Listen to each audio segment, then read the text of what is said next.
Alex. I'm Jason. We're the Table Monkeys, and today we are going to go over the Table Monkeys strength training program. Yeah, so this program is going to be mainly for beginners and intermediates, people who want to get strong now because they've fallen in love with arm wrestling.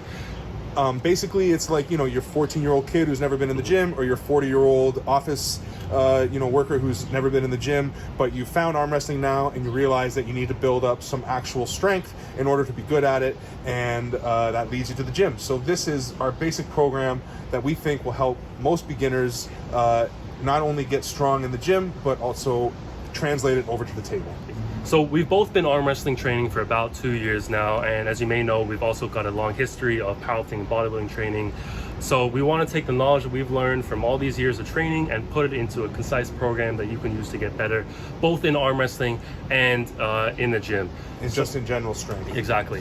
One of the main things that we've noticed with arm wrestling in our 2 years of kind of training for it now is how important autoregulation is, and how much week to week what you're able to do based on your pulling session changes. Yes, right? You're going to have to learn your body in this process because you're not going to be able to do the same thing every week. Depending on how hard you pull, it may fatigue you completely to the point where you can't lift anything remotely heavy for an entire week. So that's why autoregulation is going to be key. Week to week, you're going to either reduce the volume or intensity based on how you feel. And then that's also why we've laid the week out the way we have, is in order to give yourself enough days rest in between pulling and, say, bicep or back or chest day, so that you can actually perform those lifts with some sort of meaning, Yes. that you're not just doing literally recovery work all the time, which for the first few months of arm wrestling, the autoregulation is probably going to work out to the fact that you are doing basically recovery work all the time.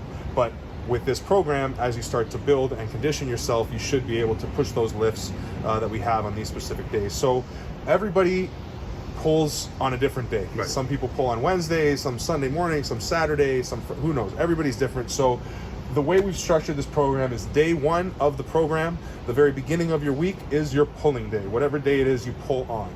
So it doesn't matter what day of the week is, just lay the program out from that day forward. Yes. Okay. And we're not going to program your pulling day, but don't kill yourself, don't get open too much, and try to stay in fundamental positions. Yeah. As the basic guidelines. Yeah, that's pulling, which is totally different. Yeah. This is gym time, but we will discuss how what you do on pulling day will affect the week, because that is going to be very important. Yes. Okay. So after pulling, you're going to be a little bit beat up. You can't get around that. So day two, you're going to be doing recovery work to facilitate blood flow and to help your recovery into the week, and also doing a little bit of cardio. Yeah. Because having some good cardio endurance will help you be able to pull longer on the table, so it will help your performance, and it will help you recover in between matches. Yeah, and one of the best ways to actually deal with lactic acid buildup and DOMS and muscle fatigue is cardio, because the blood flow and all the breathing and everything just basically circulates all the junk out of your body and allows you to be, like Alex said, recover quicker.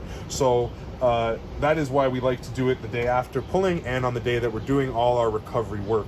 The main things that we do for recovery is going to be antagonist movements. Yep. As far as each specific workout goes, we're not going to show those to you now. We're just going to explain the way that the week's laid out, and then intensities and things like that. Later on each week, we're going to go through, now that the gyms are open, thank God. It's nice to be back at Fortis. We will be able to put out actual workout videos showing what we're doing in the gym and how we lay out our workouts specifically. Right. So then on to day three. Day three is going to be a rest day. It's the only rest day during the week, and we think it's important to have at least one rest day during the week. Yeah. So you can get your mind off training, focus on other things, and actually give your body the chance to make the adaptations that you're trying to force it to make. As you adapt and as you get better at training, and after you've accumulated years of training, you might not need a rest day, or what is a rest day for you at that point might have been a hard workout 2 or 3 years ago. It's kind of like Jerry Rice, like his warm-ups would make people puke, but they were just how he warmed up because he was so acclimatized to doing that much work.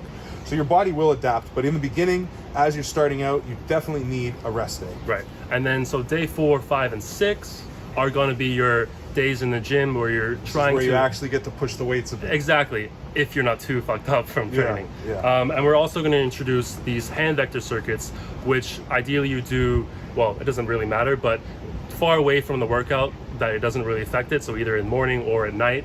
And these are or both. Like you used to like Yeah. to split it up. So instead of doing 4 sets of hand vectors at one time, you do 2 sets in the morning, 2 sets at night. And the hand vectors are really just to simulate the idea of having a manual labor job in which you use your hands.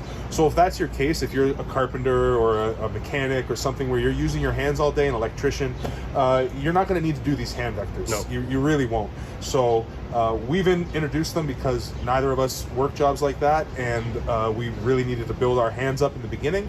So the hand vectors are very important, because if you can't access the strength that you're building on your body through your hands, you're never going to be able to apply it to the table. Exactly, and we're going to isolate these movements, so they're very small muscle groups and they don't take too long to recover, so you can do it 3 days in a row, and you shouldn't really get too much fatigue day to day from that, and that's why we're doing it day to day. I used to do it 7 days a week pretty much. Yeah, and the other thing is that there's not really a lot of intensity with these movements. No. It's about just getting in the work, getting in the reps, building up thousands and thousands of reps over time, because that's how you're going to strengthen and really make these small connections very durable. Yes. Okay, so back to day 4. When you do go to the gym, what you're gonna be doing is biceps and shoulders. So 2 different body parts that aren't really gonna affect each other too much in how they fatigue you. So you'll be able to ideally push them. It is 3 days since your pulling day, so you should be fresh enough to be able to push these lifts depending on how fatigued you are. Yeah, and again, the autoregulation is huge, and we're going to discuss that more later on in the video and in other videos explaining exactly how to autoregulate. But again, everything's dependent on that pulling day. But as Alex said, with this much rest, you should be able to do something with your biceps and your shoulders. And as Alex said, because it's not like if we were to do biceps and back, that would be a lot of pressure going through the biceps and the grip and the tendons.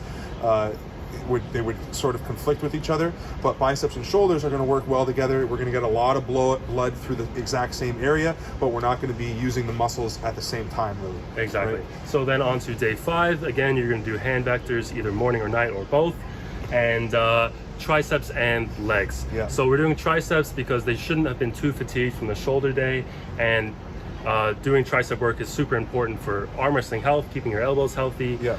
And what you'll notice too is that with both recoveries days, there is some tricep work in the recovery days. So we really spread the triceps out throughout the whole week. So the tricep workout on this day, it's like a workout. It's gonna, like, you're gonna feel it, but it's not like crazy kill the triceps, because they are getting worked throughout the week. And then as far as the leg day goes, I know a lot of you guys are like, what the fuck are we working legs for? We're arm wrestling. But there's sort of 2 things, at least for me, why I feel they're really important. The first is, regardless of whether you want to, like, whether you use your legs up here or not, your legs are involved in arm wrestling, getting under the table, getting back up on top of the table. Look at Michael Todd being able to go from his extreme Kings move to his extreme press. The reason he's able to do that so quickly is because he can actually box jump on top of the fucking table. Yep. Devin spent years running and carrying giant packs on his back, working his legs. Even though he doesn't work them now, they had years and years of getting work in, and that's why he's able to move and be as mobile on the table as he is. Yes, and like we said before, this program is for someone who fell in love with arm wrestling and wants to get strong. So why leave out half your body and not exercise it? It's only once a week. Yep. And it will benefit you on the table, Yes. and it will just benefit you in life. But the other reason that I really like to work legs is just based on intensity. Once you really get in the gym and you start to fall in love with working out, one of the things that you learn about strength training is it's about learning how to strain. It's about learning how to find a level of intensity and effort that you didn't think you could reach, and then pushing past that even further. That's what we do on pulling day. On pulling day, we push our upper body to that point if we're pulling hard enough. I can't afford to do that another time during the week. I can't do that with my biceps and with my back and with my chest, or even with just one of those another time in the week, or I'll be destroyed. So I like to do that on my leg day. I like to have a set of legs. For me, it's a 20 rep set of leg press, and I just push that every week. And it's exhausting. By the time I'm on, rep 12 or 15, I'm blacked out and just like focusing on doing the reps. But the only way I could get that kind of adrenaline rush and that kind of a workout, it's not about the muscles at that point, it's about the mind, is by doing some other body part other than my upper body, because that would just fatigue me for arm wrestling. Exactly. And so then on to day 6, again, hand vectors morning and night, or either or, and chest and back. So these are the major muscles of the upper body, and that's why we put it in the end of the week, so you have the most time to recover from your pulling session. And by major, he means the most compound, in the sense that in order to really work my back, in order to really work my chest, my shoulders, triceps, biceps, everything's involved to some extent, as opposed to like just a curl, that it's much more isolated, right? Yes, exactly, and that's why we save it for the end of the week. Okay, so now on to day 7. Day 7 is going to be basically the same as day 2, where we're doing some cardio and we're doing a recovery session. So the cardio can be whatever you want, really. Anything that gets your legs moving and gets your heart rate up. So whether that's going for a run, going for a hike, playing a sport, playing basketball, it doesn't really matter as long as you're moving your legs and keeping away from your arms. Yeah, right? I mean, it wouldn't be a great idea to do, let's say, like a heavy boxing session or like a hard rowing session or like that stationary ski machine. Like that might not be the best cardio choice, because again, these days are intended to give your upper body a bit of a rest and also to work your legs.